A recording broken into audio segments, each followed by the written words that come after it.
Late at night on a holiday weekend, dozens of terrified Guatemalan children, aged as young as 10, found themselves bundled onto flights bound for their home country until federal judge stepped in with only minutes to spare. "I do not want there to be any ambiguity," declared Judge Sparkle Held Sooknanan, ordering the planes grounded and halting the operations. For now, this is not fiction. It happened August 30th to 31st, 2025. Today we unpack what happened, why, who is involved, and what comes next.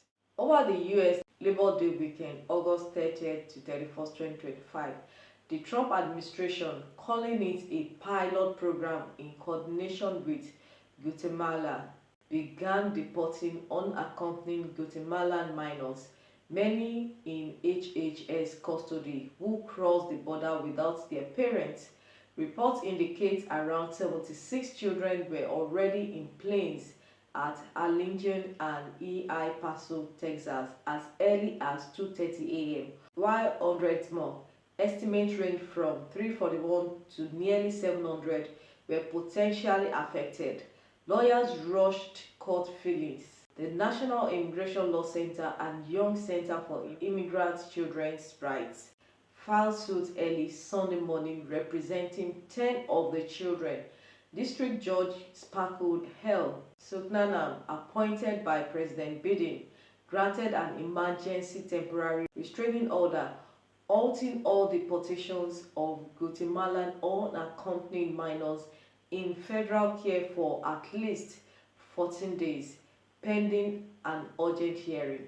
Children already aboard planes were returned to ORR shelters by evening. More were back in custody by Sunday night. Let's look at legal and human rights framework. Unaccompanied minors under US law, Title 8, Children Health Act, Trafficking Victims Protection Reauthorization Act, must be placed in the least restrictive setting, are entitled to legal counsel, asylum hearings, and can't be summarily deported. Advocates argue that removal bypassed these protections. Many children fled Guatemala due to abuse, gang violence, or abandonment. Sworn statements describe threats to their lives. One 10-year-old said, "I do not have any family that can take good care of me." Another teen said returning would mean danger. The administration defended its actions, asserting Guatemala had requested voluntary reunification and that transfers were not deportations but repatriations. Judge Sooknanan found serious questions: whether due process was followed, whether legal protections were violated, and whether removing children under cover of night was lawful. Let's look at reaction and wider implications. Advocates, including the NILC's Kikamatos, call the attempt something that should shock the conscience of all Americans. They insisted the children had been ripped from their beds without legal notice. Trump administration and White House advisor Stephen Miller claimed the judge was preventing reunification and called the children smuggled, a characterization legal experts strongly disputes. Experts emphasized some kids had fled violence, had no family in Guatemala, and had credible fair claims. Guatemala's President Bernardo Arevalo affirmed willingness to receive voluntarily returned children. He framed the deportations as safety-driven to avoid juvenile facilities aging them into adult detention.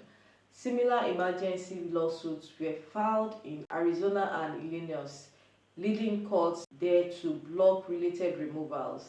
The case echoes previous legal backlash against the Trump administration's mass deportation tactics, such as judge blocking flights under the Alien Enemies Act and expedited removals of paroled migrants.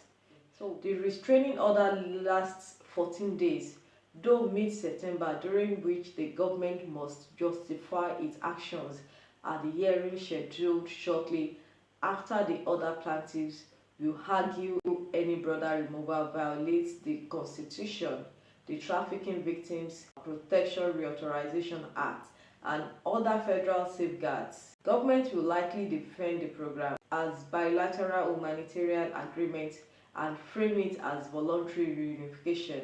If the court denies the government's motion, children could remain in US care until full immigration proceeding, possibly years. If the Trump administration wins, deportations could resume, but additional lawsuits and injunctions may follow.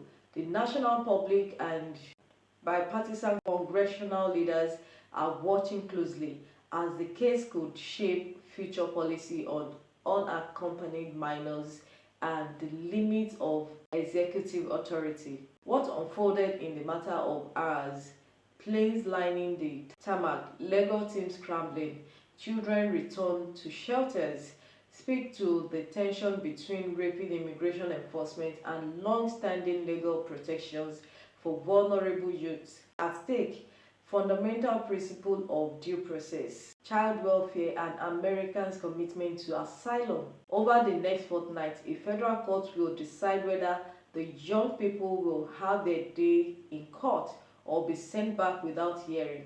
Thanks for watching. Stay informed, subscribe for updates, and don't forget to like. See you in the next one.